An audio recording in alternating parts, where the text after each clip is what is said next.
अब हम स्टार्ट करते हैं with the next one, that is herpes simplex.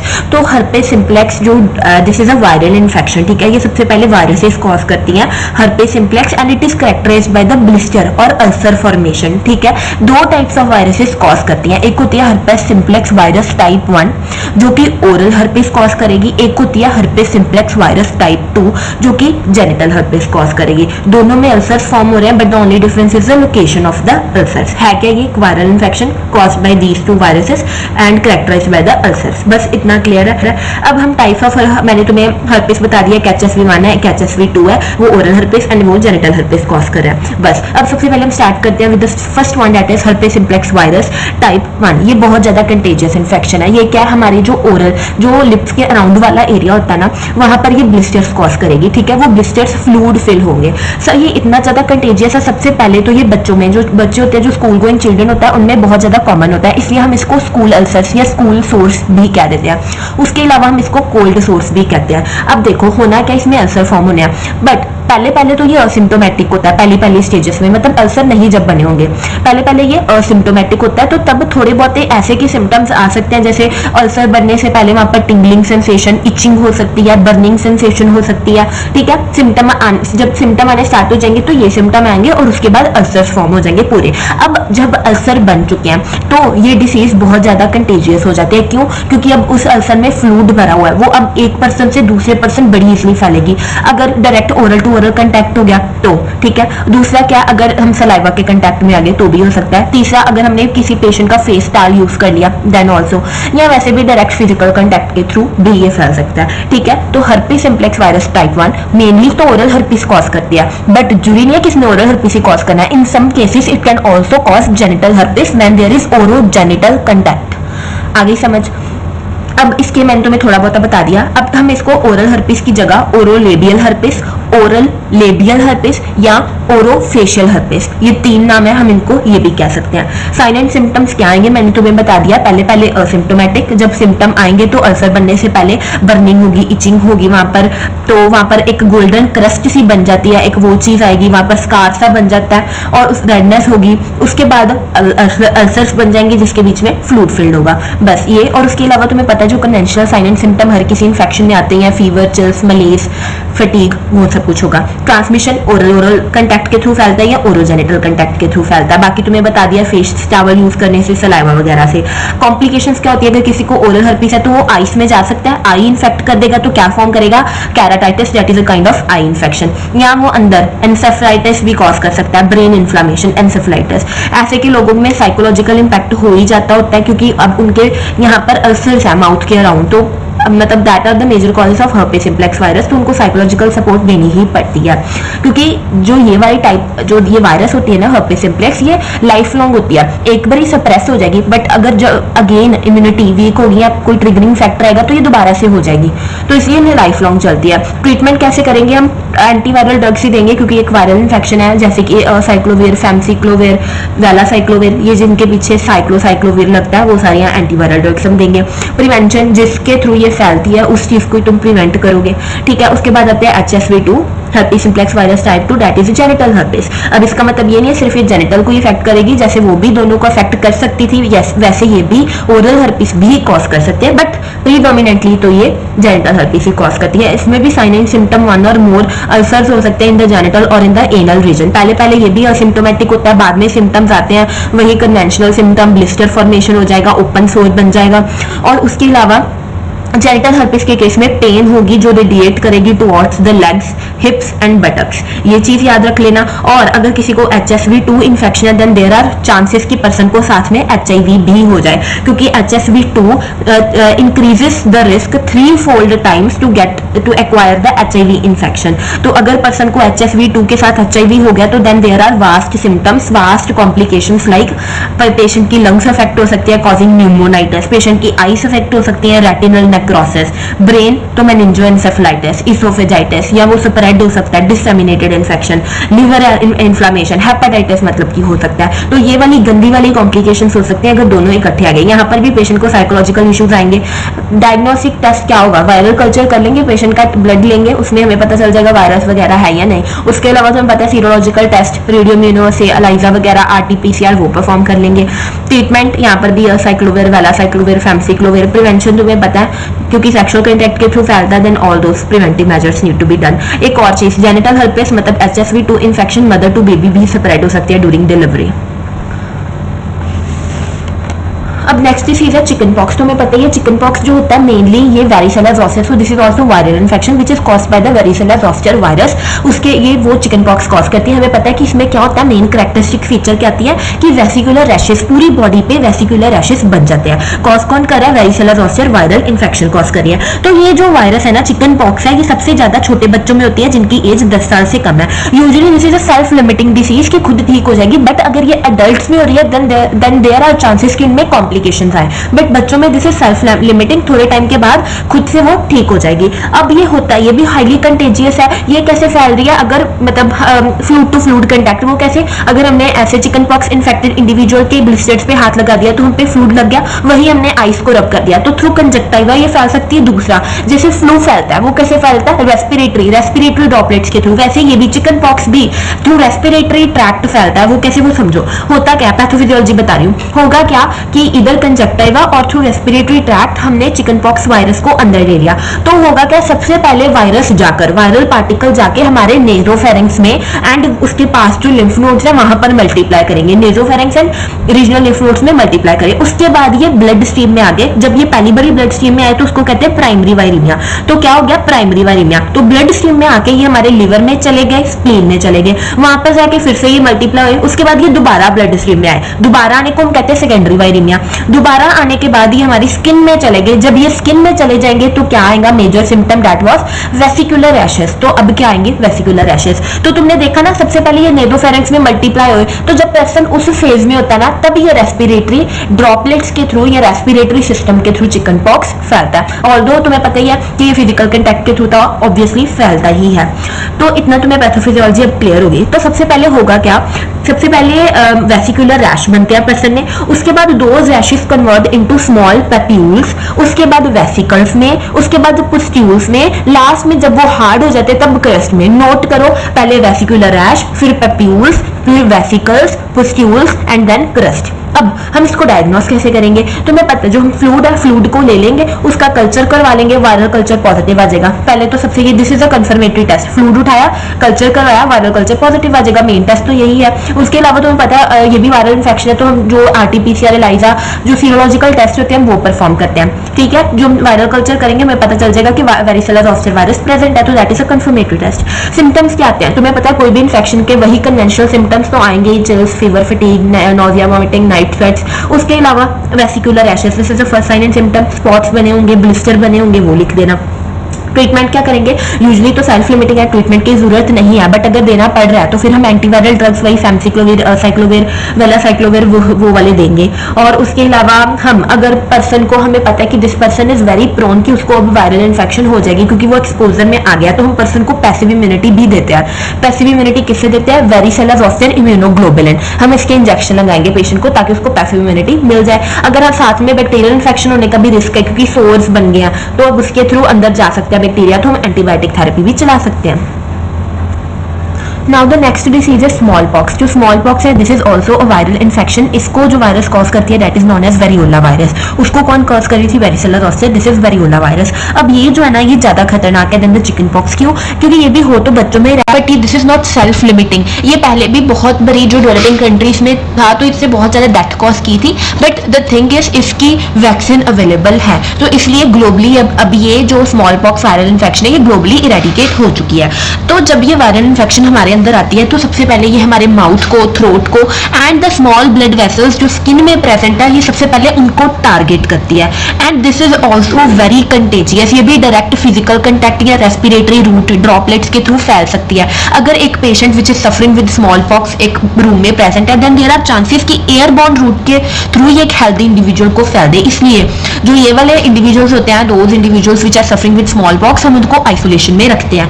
अब इसमें भी जो रैश अपीयरेंस होती है, it is like similar to the that of chicken pox, but एक डिफरेंस है कि वहां पर स्टार्टिंग हो रही थी विद द वेसिकुलर रैश, उसके बाद पेप्यूल बन रहा था, फिर वेसिकल, पस्ट्यूल एंड क्रस्ट। यहाँ पर भी सेम है, बट स्टार्टिंग वेसिकुलर रैश की जगह मैक्यूल से होगी, उसके बाद सेम ही है papule, vesicle, pustule and crust, बाकी सेम है, but the starting one is different. उसमें वेसिकुलर रैश से स्टार्ट हो रहा था, बट यहाँ पर सबसे पहले मैक्यूल से स्टार्ट हुआ है। उसके बाद जो ये वाली वायरल इन्फेक्शन है वो मैंने तुम्हें बता दी, वेरियोला वायरस कॉज कर रही है, मोस्टली चिल्ड्रन को अफेक्ट करती है, पूरे बॉडी पे मैक्यूल्स बन जाते हैं, पूरा मतलब बॉडी कवर्ड हो जाती है with those blisters. Mode of transmission respiratory tract and direct contact के थ्रू ये फैलती है। उसके बाद अब इसकी पैथोफिजियोलॉजी समझो। यहाँ तक तुम्हें क्लियर है कौन कॉज कर रहा है, जो रैश की स्टेजिंग कैसे किया है, कैसे की अपीयरेंस होती है, किनको पहले अफेक्ट करता है, इतना इंट्रोडक्शन क्लियर है ना। अब पैथोफिजियोलॉजी क्या है, वहां पर 2 टाइम वायरीमिया हो रहा था, प्राइमरी सेकेंडरी, यहाँ पर 3 टाइम्स हो रहा होगा। क्या सबसे पहले यहाँ पर भी रेस्पिरेटरी रूट के थ्रू या फिजिकल कंटेक्ट के थ्रू हमारे अंदर वायरल पार्टिकल गया, उसने सबसे पहले मल्टीप्लाई किया इन द ओरोफेरिंक्स या रेस्पिरेटरी ट्रैक्ट में मल्टीप्लाई किया। उसके बाद ये कहां पर गया चला, इसने वैसे ही जैसे मैक्रोफेजेस वगैरह को इन्फेक्ट कर दिया, हमारे रीजनल लिम्फ नोड्स में चला गया एंड वहां पर जाके अब रीजनल लिम्फ नोड्स में जाके ये मल्टीप्लाई होता है, वो हमने वहां पर भी पढ़ा था। मल्टीप्लाई होके अब ये ब्लड स्ट्रीम में आया। अब यहाँ पर क्या हुआ है, प्राइमरी वायरीमिया। रीजनल लिम्फ नोड्स में मल्टीप्लाई होने के बाद ये ब्लड स्ट्रीम में आया, प्राइमरी वायरीमिया हुआ, और अब ये इन्फेक्ट करेगा हमारी स्प्लीन को, bone marrow and lymph nodes को, मतलब पूरे इम्यून सिस्टम को इसने अफेक्ट किया। Spleen, bone marrow and lymph nodes को अफेक्ट किया, वहां पर सिम्टम शो किए। उसके बाद अब वहां से निकल गया, अब क्या हुआ, सेकेंडरी वायरीमिया। तो वहां से निकलने के बाद अब ये हमारी जो ब्लड वेसल्स है जो स्किन को सप्लाई करती है उनमें चला गया। This was the second time ये दोबारा से ब्लड स्ट्रीम में आया। तो सबसे पहले लिम्फ नोड से निकल के ये bone marrow, spleen and lymph nodes में, दूसरी लिम्फ नोड्स में गया, वो तब हुआ था प्राइमरी वायरीमिया। अब वहां से निकल के ये हमारी ब्लड वेसल्स में जा रहा है, दिस इज सेकेंडरी वायरीमिया। तो जब ये हमारी ब्लड वेसल्स को अफेक्ट करेगा देन मैक्यूल्स विल अपीयर। समझ आ गई पैथोफिजियोलॉजी क्या हुआ। सबसे पहले ये वही हमारे ओरोफेरिंक्स में मल्टीप्लाई किया, उसके बाद रीजनल लिम्फ नोड्स में चला गया, फिर ब्लड स्ट्रीम में आया, दैट इज प्राइमरी वायरीमिया, और ये हमारे जो spleen, lymph nodes and bone marrow है वहां पर चला गया। फिर दोबारा सेकेंडरी वायरीमिया हुआ, तो ये जो blood vessels of the skin वहां पर चला गया और वहां पर जाके इसने वेसिकुलर रैश अपीयरेंस की। उसके बाद साइन एंड सिम्टम्स क्या आते हैं, कन्वेंशनल साइन एंड सिम्टम जो तुम्हें पता है, मतलब flu like sign and symptom पहले तो होंगे, उसके बाद जो ब्लिस्टर अपीयरेंस होगी। उसके बाद असेसमेंट हम कैसे करेंगे, वही जो fluid filled blisters all over the body, एक तो वो होगा, साइन एंड सिम्टम देख लेंगे, और डायग्नोस्टिक टेस्ट हम एलाइजा, आरटीपीसीआर वगैरह परफॉर्म करवाएंगे, और उसके अलावा वायरल कल्चर। अगेन ट्रीटमेंट क्या, ये क्योंकि सेल्फ लिमिटिंग नहीं है, हमें ड्रग्स देने पड़ेंगे, हम एंटीवायरल ड्रग्स देंगे। इसके अलावा पर्सन को बहुत ज्यादा फीवर रहता है, उसमें क्या था, इतनी गंदी कॉम्प्लिकेशंस नहीं आ रही थी, वो सेल्फ लिमिटिंग थी। बट यहाँ पर जो पेशेंट है उसको हमें एनाल्जेसिक्स, हमें एंटीबायोटिक्स फॉर फीवर, हमें कॉर्टिकोस्टेरॉइड्स फॉर इन्फ्लेमेशन देने ही पड़ेंगे। पेशेंट को आइसोलेट करना पड़ेगा क्योंकि फ्लूइड ओज आउट हो रहा है, तो हमें हाइड्रेशन स्टेटस भी मेंटेन करना पड़ेगा। ठीक है, उसके अलावा इसमें मैंने तुम्हें बताया कि इरेडिकेट करने की कोशिश की थी थ्रू द वैक्सीनेशन, सो इसके लिए वैक्सीन अवेलेबल है। Vaccine for the small pox is vaccinia vaccine, नाम क्या है, vaccinia, and this was the first vaccine that was discovered for any like this was the first vaccine to be discovered for any disease. ठीक है, small pox was the first disease to be prevented by the vaccination, कि ऐसे कि ये पहली disease थी जिसको हमने वैक्सीन से प्रिवेंट किया था। उसके बाद again the next topic is typhoid. तो अब हम नेक्स्ट कर रहे हैं टाइफाइड। टाइफाइड को हम एंटेरिक फीवर भी कहते हैं, ये एक सिस्टेमिक इन्फेक्शन है। सिस्टेमिक क्यों कह रहे हैं, क्योंकि कोई पर्टिकुलर पार्ट नहीं है जो सिम्टम शो कर रहा है, पूरे थ्रू आउट बॉडी सिम्टम्स आएंगे। तो ये एक बैक्टीरियल इन्फेक्शन है, इसको सैल्मोनेला टाइफी या सैल्मोनेला पैराटाइफी, ये 2 स्पीशीज है, तो ये 2 कॉज करती हैं। अगर सैल्मोनेला टाइफी कॉज कर रहा है तो थोड़े से सिम्टम्स ज्यादा सीवियर होंगे, अगर सैल्मोनेला पैराटाइफी कॉज कर रहा है तो माइल्ड सिम्टम्स आते हैं। जो वेस्टर्न कंट्रीज है उन्होंने तो इस इन्फेक्शन को इरेडिकेट कर दिया, बट जो डेवलपिंग कंट्रीज है जहां पर लोग कंटेमिनेटेड फूड एंड वाटर खा या पी रहे हैं तो वहां पर, क्योंकि ये ओरल फीकल रूट के थ्रू फैलता है, तो उन अभी भी डेवलपिंग कंट्रीज में the chances of getting enteric fever is still high.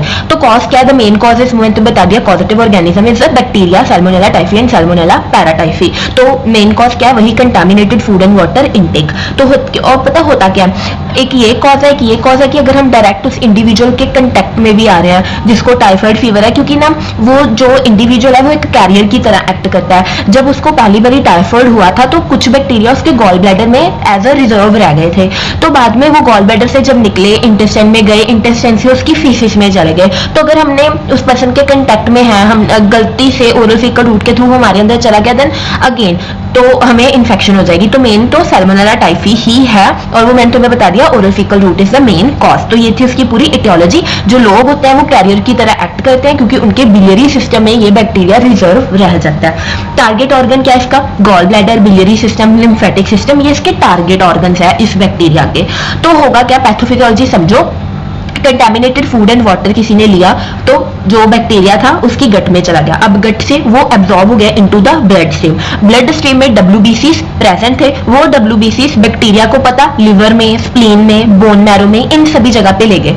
तो लिवर, स्प्लीन, बोन मैरो में सैल्मोनेला टाइफी मल्टीप्लाई किया और दोबारा ब्लड स्ट्रीम में आया, और अब वो हमारे बिलियरी ट्रैक्ट में चला गया, हमारे गॉल ब्लैडर के पास, biliary system and lymphatic tissue. इसलिए मैंने कहा कि ये टारगेट ऑर्गन है, क्योंकि अल्टीमेटली तो ये उनमें गया। उसके बाद कुछ बैक्टीरिया तो वहां पर ही रह जाएगा, लाइफ लॉन्ग वहीं रहेगा, मतलब लाइफ लॉन्ग तो नहीं, बहुत लंबे टाइम तक वहां रहेगा, एंड पर्सन एक क्रॉनिक कैरियर की तरह एक्ट करेगा। और कुछ बैक्टीरिया उसके बिलियरी ट्रैक्ट से बाहर गट में चला जाएगा, गट से फीसिस के थ्रू एक्सक्रीट आउट हो जाएगा, और अगर उस फीसिस ने वाटर या फूड को कंटामिनेट कर दिया तो एक हेल्दी इंडिविजुअल अगेन इन्फेक्टेड हो जाएगा। इतना क्लियर है। इसके बाद साइन एंड सिम्टम्स क्या आते हैं, अगर किसी को टाइफाइड होता है तुम्हें पता है उसको फीवर रहता है, फीवर बहुत लंबे समय तक रहता है, मतलब कि 3 to 4 डेज तो पूरा परसिस्टेंटली हाई फीवर रहता है, 104 डिग्री सेंटीग्रेड तक फीवर रहता है, पर्सन वीक रहता है, उसको कॉन्स्टिपेशन या डायरिया भी हो सकता है, एनोरेक्सिया हो जाता है, कुछ खाने का मन नहीं करता, वॉमिटिंग्स लग सकती हैं, कफ वगैरह होता है, वीकनेस होती है। उसके बाद डायग्नोस हम कैसे करते हैं टाइफाइड को, मेन टेस्ट तो विडाल टेस्ट होता है। तो मैं अगर ये क्वेश्चन आ गया तो विडाल टेस्ट का पूरा प्रोसीजर लिखना है विद डायग्राम कि विडाल टेस्ट क्या होता है। उसके अलावा क्योंकि बैक्टीरिया हर जगह पे है, स्टूल में भी जाएगा क्योंकि फिसिस के थ्रू तो फैल रहा है, ब्लड में भी होगा क्योंकि ब्लड से तो इधर उधर जा रहा है, और यूरिन में भी हो सकता है। तो इनका कल्चर करेंगे तो हमें पता चल जाएगा, एक ये डायग्नोस्टिक टेस्ट है। उसके बाद हम मतलब ट्रीटमेंट क्या है, अगर ये बैक्टीरिया, क्योंकि बैक्टीरियल इन्फेक्शन है तो एंटीबायोटिक्स देंगे। मेन जो हम एंटीबायोटिक्स देते हैं in case of typhoid fever that is chloramphenicol. उसके अलावा फ्लोरोक्विनोलोन्स हम देते हैं जैसे कि सिप्रोफ्लॉक्सासिन, ऑफ्लॉक्सासिन हम देंगे। थर्ड जनरेशन सिफेलोस्पोरिन्स जैसे सेफ्ट्रायोक्सन जो हमारे वार्ड में भी चलते हैं, तो ये सब कुछ देंगे। उसके अलावा सपोर्टिव ट्रीटमेंट, क्योंकि पर्सन को अगर डायरिया है तो डिहाइड्रेशन हो सकती है तो रिहाइड्रेशन थेरेपी देंगे हम पर्सन को।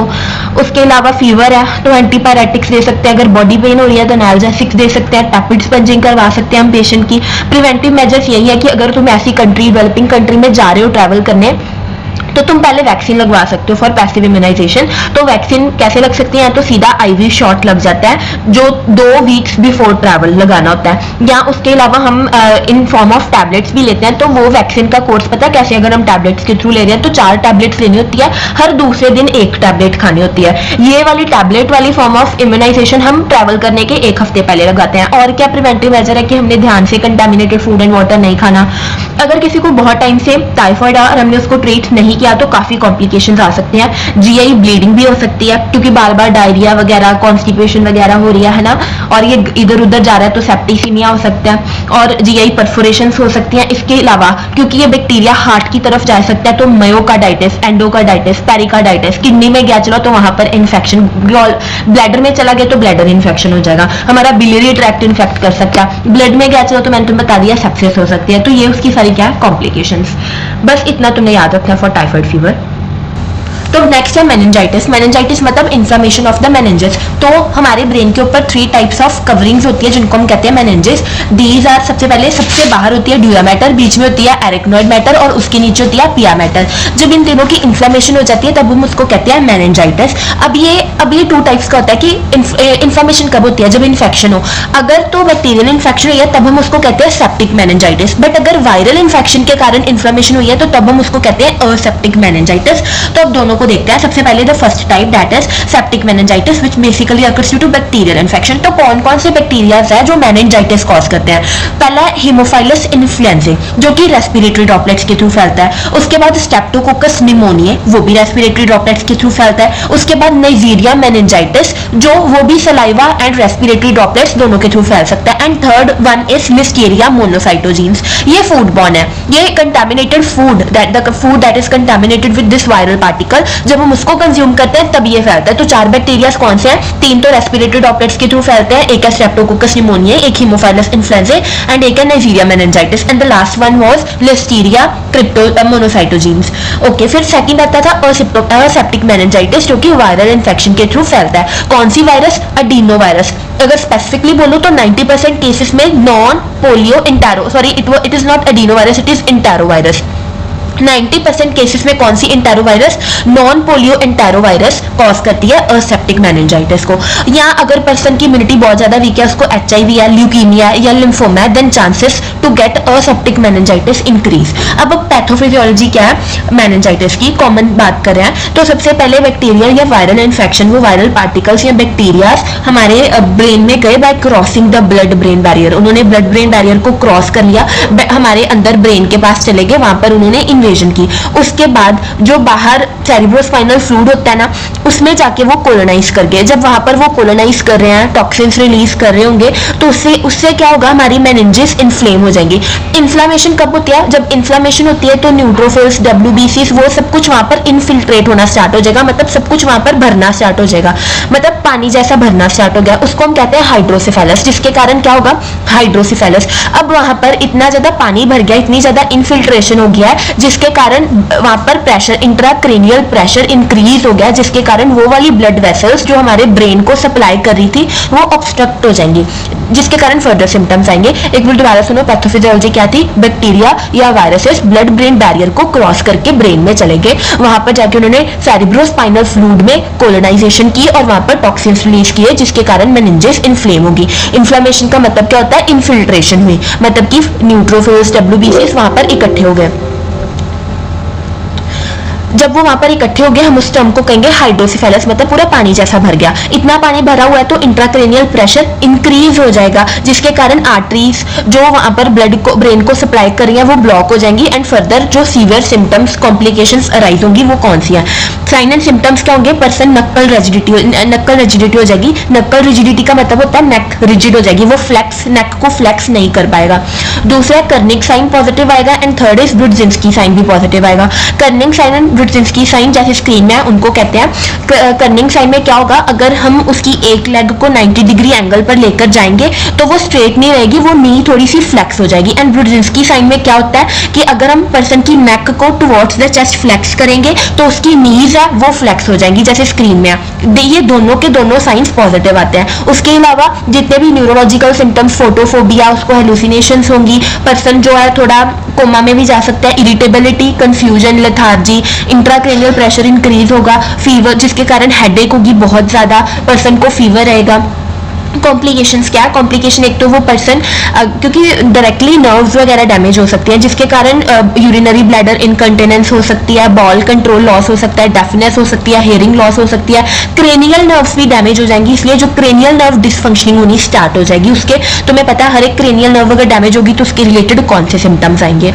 उसके अलावा पर्सन को पैरालिसिस भी हो सकता है and seizures in severe cases. Assessment हम कैसे करेंगे? डायग्नोस्टिक इवैल्यूएशन हम CSF, अगर पेशेंट का लंबर पंचर के थ्रू CSF कलेक्ट करेंगे, उसका कल्चर करेंगे तो उसमें बैक्टीरिया या वायरल पार्टिकल्स हमें मिल जाएंगे, ये एक कंफर्मेटरी डायग्नोसिस है। उसके अलावा हम CT, MRI, एक्सरे करवा सकते हैं, हमें फ्लूइड ऊपर मिल जाएगा, हाइड्रोसिफेलस दिख जाएगा। उसके अलावा हम CBC वगैरह कराएंगे। इन्फेक्शन अगर ज्यादा तो WBCs, न्यूट्रोफिल काउंट इंक्रीज होगा। प्रिवेंशन कैसे करेंगे? जो इनके कॉजेस हैं उनके अगेंस्ट वैक्सीन लेके, अगर हिमोफाइलस इन्फ्लुएंजा कॉज करे तो हिमोफाइलस इन्फ्लुएंजा टाइप B वैक्सीन लेके, अगर स्ट्रेप्टोकोकस निमोनिया कॉज करा तो न्यूमोकोकल कॉन्जुगेट वैक्सीन ले सकते हैं। अगर नाइजीरिया मेनिंजाइटिस कॉज कर रहा है तो मेनिंजोकोकल वैक्सीन ले सकते हैं। These are the preventive measures by taking the vaccine. Treatment हम क्या करेंगे? बैक्टीरियल इन्फेक्शन है तो एंटीबायोटिक्स लाइक फ्लुकोनाजोल, अगर पेशेंट को सीजर्स आ रहे हैं तो मेडिकेशन लाइक फेनिटोइन, अगर एनाल्जेसिक्स, अगर पेन हो रही है, अगर फीवर है देन एंटीपायरेटिक्स। और उसके अलावा वहाँ पर बहुत ज़्यादा इन्फ्लेमेशन हुई पड़ी है मेनिंजेस की, इसलिए हम कॉर्टिकोस्टेरॉइड्स देंगे. The corticosteroid that is being used for meningitis is dexamethasone. And antibiotics में हम एम्पिसिलिन, पेनिसिलिन, ये वाले एंटीबायोटिक्स देंगे.